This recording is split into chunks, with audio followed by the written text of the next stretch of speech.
Hello, good morning. So today I am giving just a brief idea of our module 5, that is what is an economic law dispatch. Okay, so we have studied how to generate and control our power system. So first we are doing load forecasting. Depending upon the load forecasting, we get the loads.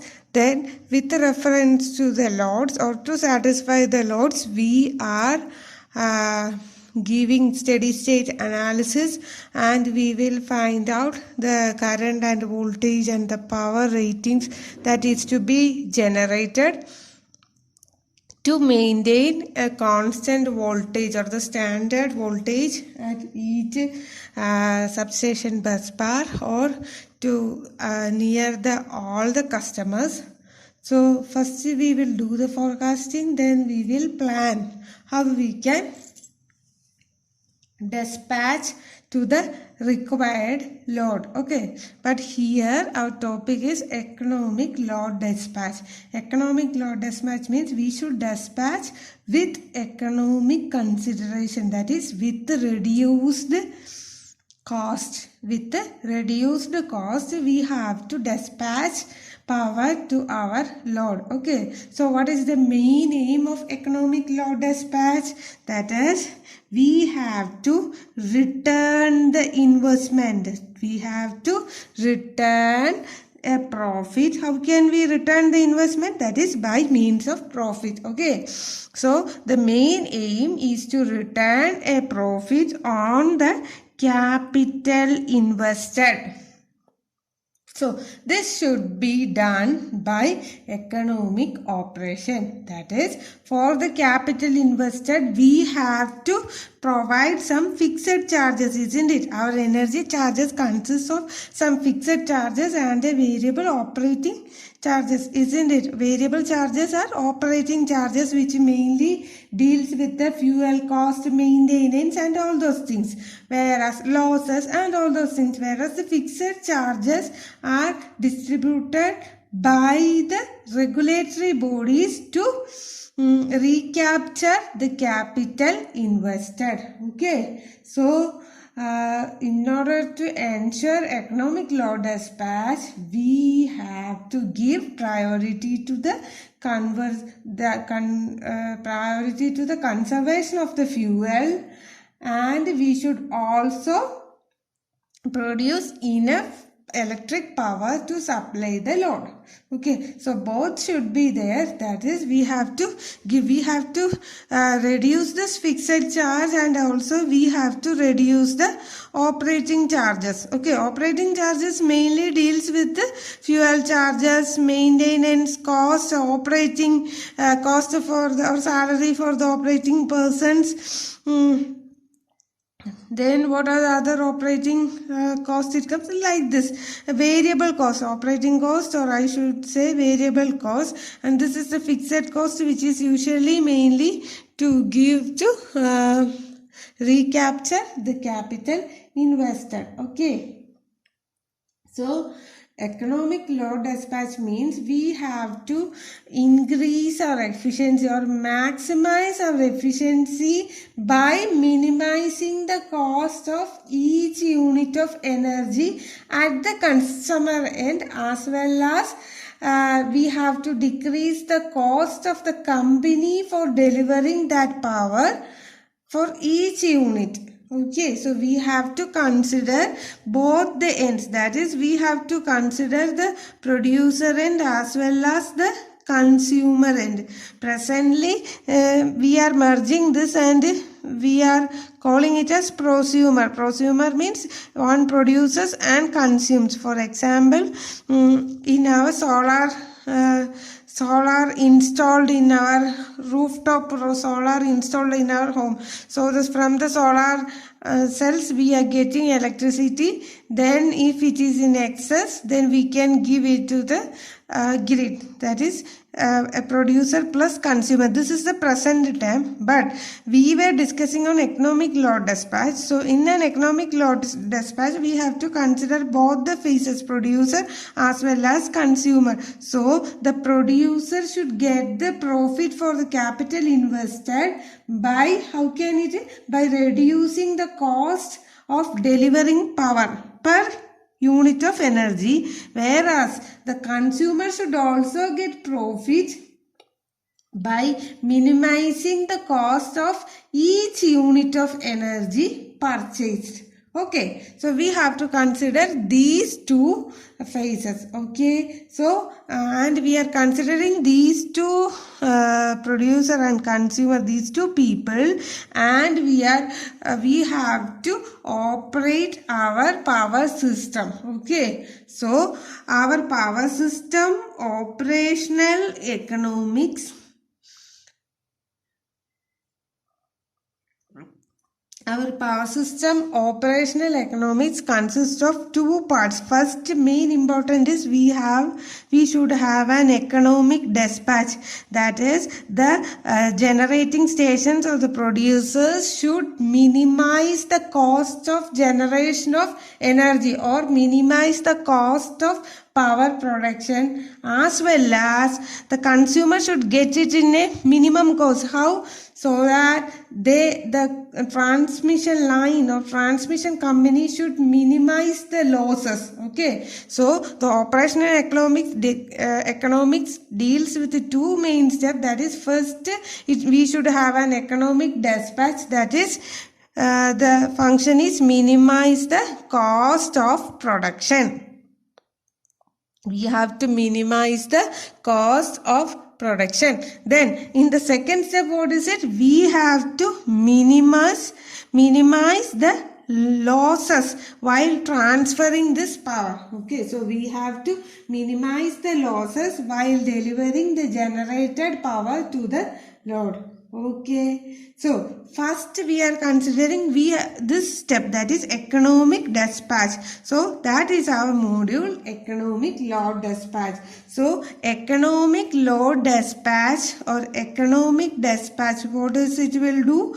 Economic dispatch will determine the power output of each plant. Okay, we have to consider the power output of each plant. Okay, in which we will consider the power output of each unit, I should say. Okay, so for example, if in our power station it is having 3 units or 5 units, we have to consider all the units. Suppose an example, our Kakad station has some 4 units. If they are having 4 units, then we have to consider the power output of unit 1, unit 2, unit 3 and unit 4. 4 units we have to consider the power output.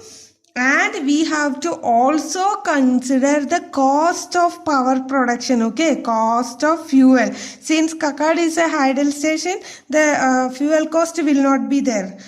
All other costs we have to consider. Okay, so we have to consider the power output of each plant, and we have to select the plant or the unit which is having minimum cost to produce a unit. Okay, so in economic load dispatch, we have to minimize the overall cost of the fuel or overall cost of the production needed to serve the system load. So how can we do it? The economic dispatch problem and also the loss problem can be solved only by means of employing optimal load flow. We have to employ optimum load flow, or what is optimum power flow. So then what is optimum power flow?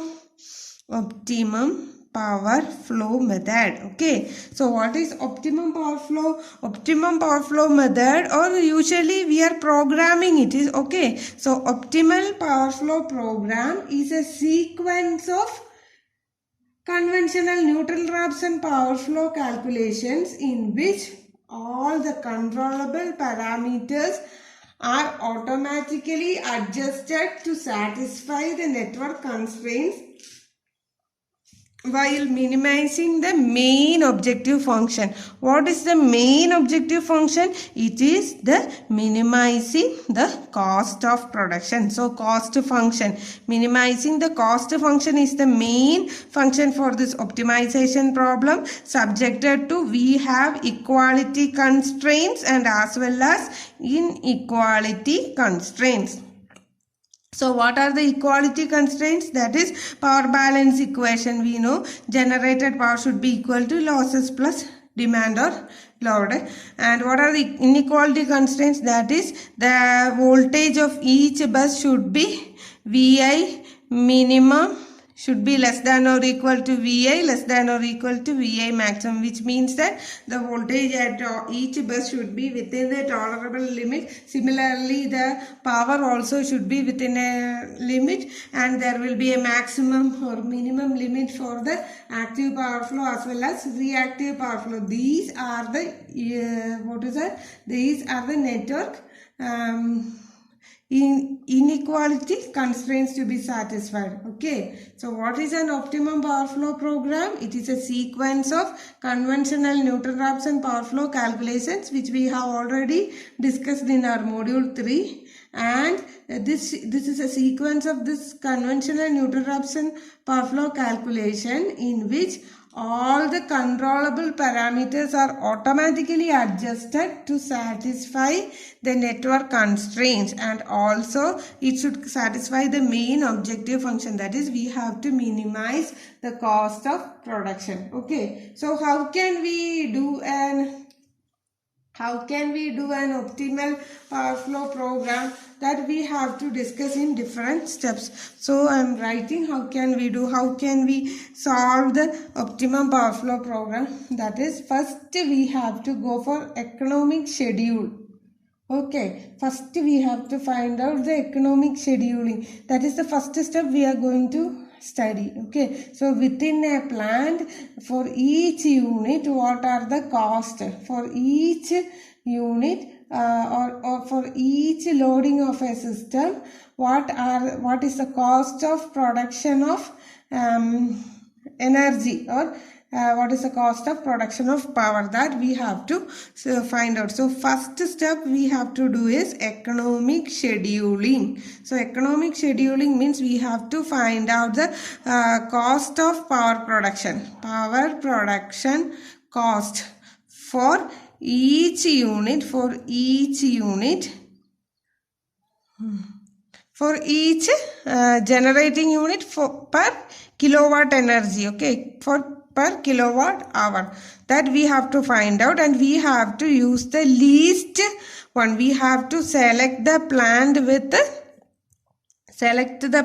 unit with least cost. Okay, with the least cost, that is economic scheduling. Then what we have to do? We have to find out the transmission losses. Okay, this happens within the power plant. Now we have to find out the transmission losses between the power plant. If I am taking power supply from Kudangulam, what is the losses? And if I am taking the same power from Kakkad, what is the transmission losses it is occurring? Or if I am taking power from Sabrigiri or Muria, what is the transmission losses occurring?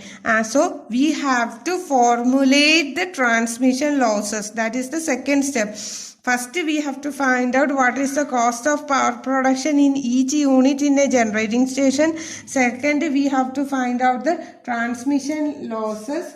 Then we have to schedule it. How will we schedule it? So we have to schedule the output of each plant or each power plant to achieve minimum cost of production, or we have to achieve the minimum cost of power production or power, not production, power delivery to the load. First we will consider which of the units are having lowest cost of power production. Then we will check their transmission losses. Okay, if the cost is reduced but transmission losses are high, then we can't select it. So we will optimally select with the production cost also very low, and also the transmission losses are also coming very low. Okay, so output of the each plant, or output of the each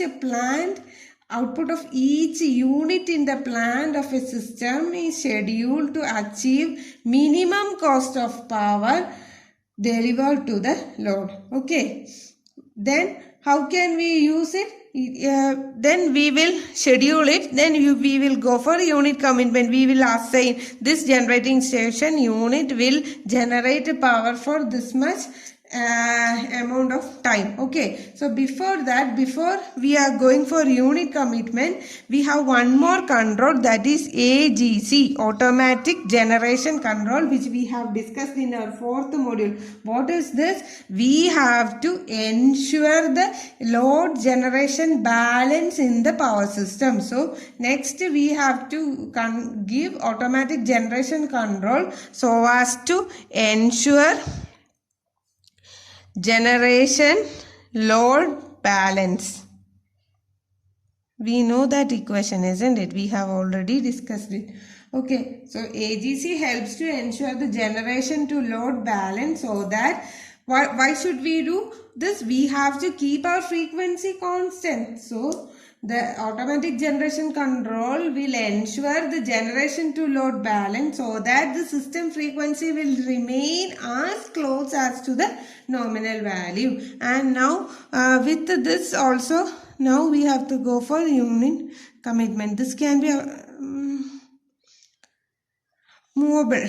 Okay, so these are the main steps we have to do for finding out economic load dispatch. Okay, so these are the steps we have to find out for finding out economic load dispatch, or reduce the power production cost. Okay, so first what we have to do is we have to find out the distribution of load between the units within a plant. How can we find out? So before finding out, we should go on to some of our basics.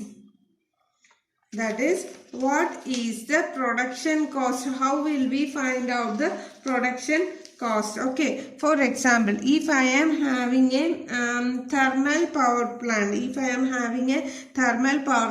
then what will be the input output characteristics? We have to first determine the input output characteristics of different power plants.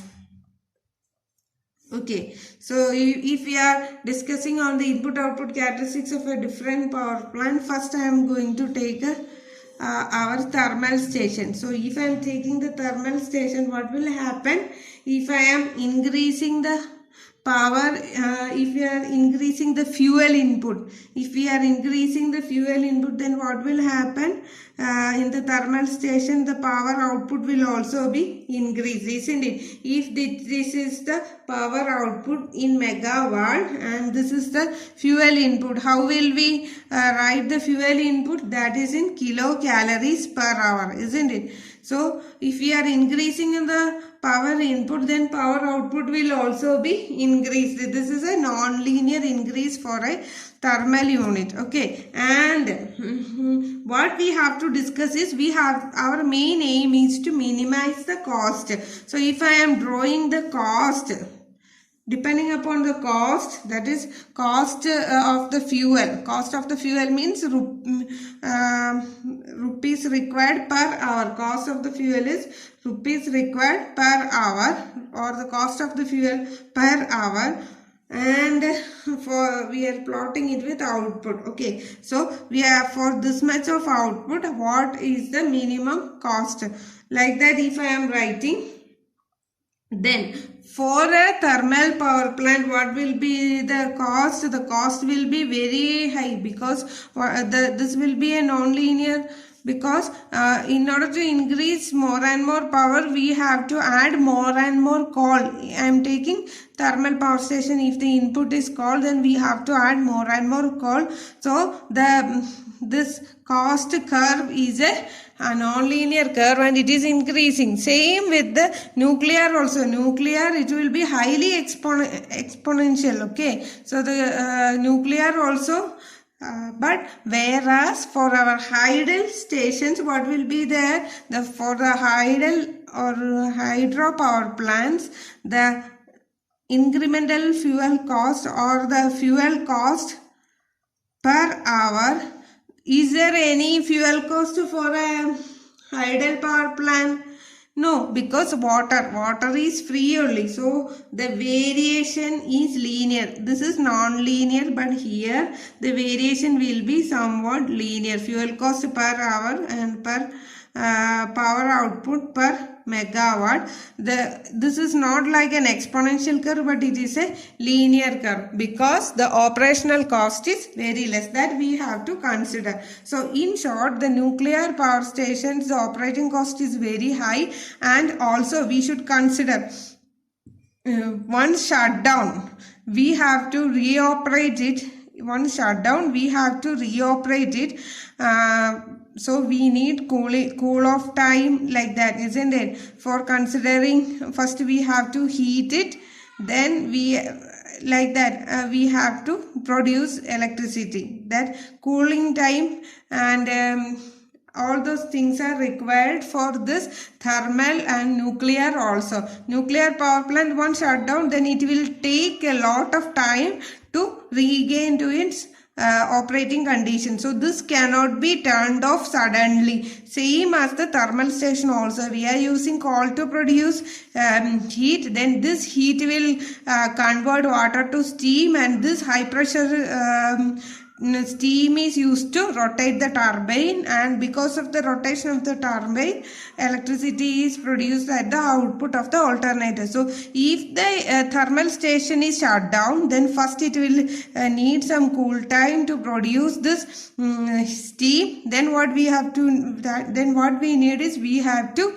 give another few more time for the steam to make the turbine rotate and produce electricity. Okay, so these things we have to consider. But for a hydel station, that requires time, but the time required is very less. So while operating this thermal and nuclear, even though it is costly, we don't turn off it suddenly. We will keep the minimum load to avoid these unnecessary conditions. So we will keep it in the minimum load, and whereas for hydel stations we can increase or decrease the load correspondingly.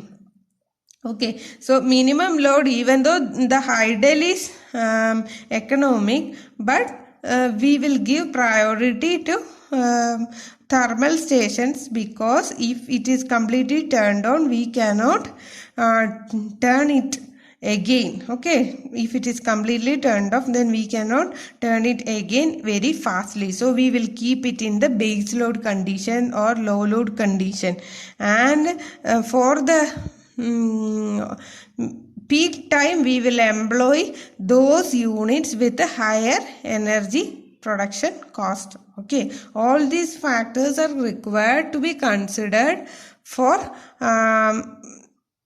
proper economic dispatch of our power system. Okay, so now in the next section, I will help you to study how to distribute a load between the units within the same plant. Okay.